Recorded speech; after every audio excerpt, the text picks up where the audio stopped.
Hello there, and as usual, I'm Aaron from Laststandgamers, and welcome.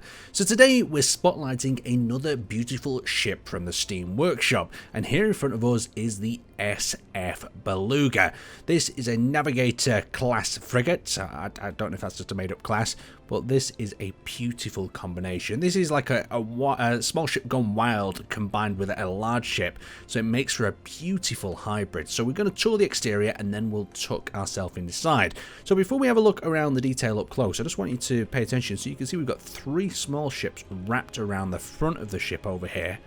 And we've also got this secondary panel area with this intake. Look at that intake there with the little light blocks. That is then angled down towards this. This is unlike a lot of ships that you've seen before. Of course, on the logo on the side it says SF23. And this particular ship does use two mods, or one mod and one script. So we've got a weapons core mod, and we've also got whips, WS&D thrusters, so for subsystems. So all these little thrusters on these outriggers can be controlled. That is incredible, to be honest. There's nothing more frustrating than having all these little thrusters out here and not being able to do anything with them. And then we've got the rear section right there. But look at them angled thrusters. I don't know about me, but there's something about angled thrusters like that just really make a design pop. It's almost like a sports car of frigates, this particular design. So we'll work our way back to the front. We've got ourselves the bridge here that is tucked within this area. There's a little overlay that you can see overlays in front of myself, who is tucked in there next to the cockpit. And we've got these small ship housings that surround it. So this first little bit of detail, and just look at the combination of that orange, black, and they've got some carbon segments as well. So it's not just about using different colours now, it's using about different block textures as well. Cool little symbol along the side, lots of kind of vents and lightning cuts, so to say. You can see how that's connected up there with hinges as well. So not really practical for a survival scenario, unless maybe you're doing a co-op with your friends, but this is just an example of the things that you can construct with Space Engineers. So coming up into this section, have a look at the detailing on these engine bays. So these are your ion thrusters here. Then above we have got ourselves a wheel, a little landing wheel thing, without the wheel on itself. We've got these vents that open up, glowing orange, and as it works back into this section, we actually have a hood segment here. Now this hood segment opens up, I'm guessing for maintenance, or maybe, you know, in the future you could have different ship power packs and you could open that up and plug and play. That'd be quite a good idea. It's like tanks now. Tanks have engines you can plug out and plug back in, and off the ship goes. And then at the back here we've almost got something that's a bit like you know, like an exotic sports car. We've got windows into the sort of engine bay and thruster housing components. A little bit worrying, you know, if it comes under fire. But then coming back to the sports car components, we have this lovely tilted wing that goes into the thrusters that you guys know I already really like. So what's interesting about this ship, it's actually a combination of ion and atmospheric. I've not spotted any hydrogen thrusters on it. Doesn't mean that there is not. We might come across some. But just have a look at that. Isn't that a beautiful design? So tucked under here, we've got another large iron thruster and some more. Well, I think this is the railgun from that weapons core pack. But don't they look beautiful? I love the idea of it just being tucked in here below. Then coming up around the side, so you've got this other thruster intake that's hidden behind here. And there's these little windows that allow you to see out from the ship. So this small ship armor is offering a little bit of protection, but also really changing the style up and allowing you to get more untraditional Space Engineers shapes within the design itself. So there we go. Let's give it one big spin and have a look at it as we go.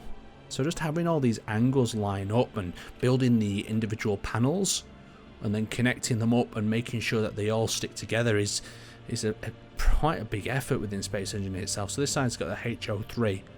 Lovely bit of ambient lighting. You can see just in the tips, they've got the light colours, they've got the oranges down towards the side. Is that atmospheric thrusters tucked in here with wheels? Very, very nice indeed. We've got some little viewing windows of some kind tucked behind this deck here, so you could see down into the cockpit. I like that. Just little details like that when these outer shell and inner shell comes together is fantastic. So let's board this ship right now. So to get aboard the ship, it's quite simple. We have ourselves a submarine door just here. So I've left it open from my previous visit on inside. Oh, there we go. Nearly fell off the thing. So this one here, if we pop this closed, this is one of our submarine doors. Now, the submarine doors, that was a mod a long time ago. This little door used to spin when you opened it and it made a noise, and I really do miss that quite a bit.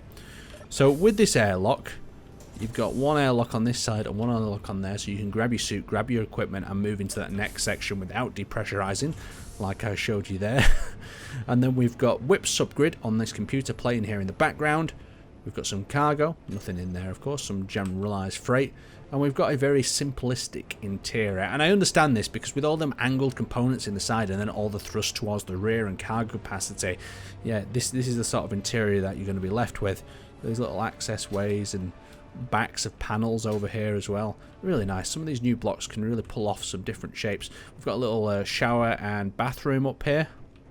And then coming into the bridge area itself, we have a bedroom on that side, and we have some back of, I think it's a survival kit or something over there.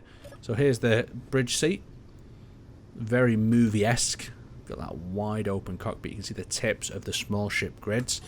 And as we turn and maneuver this thing, we don't expect, you know, this to handle quite normal, because whip subgrid is in effect here, so we're not getting any of the weird rolling effects that we would do. We've got good acceleration. We've got quite a slow deacceleration. Well, that's not too worrying, but look at the shape of that. Oh, tasty. Right, so we do have one more thing up our sleeve with this ship. We can open the hood. So if I start opening that back up there and I grab myself the camera if we haven't flown too far away, we can see that this hood section opens up. Now this is what I'm guessing is for engine access. So you've got some little mini catwalks that have been built in this section, and you've got engine access to the rear plumbing of the engine system. And you know what's really surprising about this is it's all laid out in a way that looks really nice. Like some engine bays, you know, they can get quite messy, especially when you're trying to compress everything down into this sort of section. But we've got thrusters, we've got hydrogen engines within here, and it's all working really well. Let's have a quick look underneath, because there's something that I want to draw your attention to. So we've got the little landing legs here as well, and the connectors. So let's close up that hatch, and we'll take it for a little bit of a test flight. Interestingly enough, that all the weapons and the defenses are on the next tab. So we've got the railgun, we've got the laser, we've got the PDC turrets that we can turn on and off, we've got the weapons camera that we can zoom in and out, and we've got, of course, the railgun on number 5. That's currently inactive, so it's set to mouse click at the moment. Let's give it a shot. Oh, lovely. Lovely sound effect indeed. Yeah, so it's quite a heavy frigate, this. Yeah, look at that. That weight's quite heavy. But I'm not feeling the effects of them small grid. That's working really well. You can see the turrets ambiently moving in the background. Yeah, this is a fantastic design. A lovely example of what you can craft when you want to build something that's beautiful in Space Engineers.